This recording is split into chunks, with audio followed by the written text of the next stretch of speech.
PDM improves engineering, innovation, and product development by helping manufacturers control, access, and share data.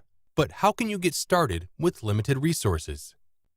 Not all PDM implementations are the same. Our research shows that PDM can cost a lot of time and money, but it doesn't have to. Let's look at some different options. Some PDM solutions can be intimidating. You can configure them to be exactly what you want, but it takes work. That might be attractive to some, but many companies can't afford the time and effort to configure a solution to their exact need. They just want to hit the easy button and have PDM start working right out of the box. But a cookie-cutter approach with no flexibility won't significantly improve business performance over the long term. Simple solutions won't let you scale or add new capabilities, creating a dead end with nowhere to grow.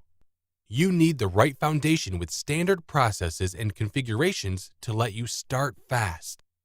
But you need the flexibility to configure the solution to your needs so you can compete and differentiate.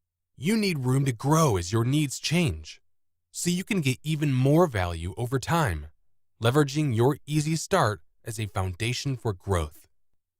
Tech Clarity's research recommends pre-configured PDM options, suggesting to take advantage of pre-configured best practices, limit customization, leverage standard best practice workflows, achieve benefits quickly, and grow value over time by including more processes, incorporating more people, and leveraging additional functionality as needed.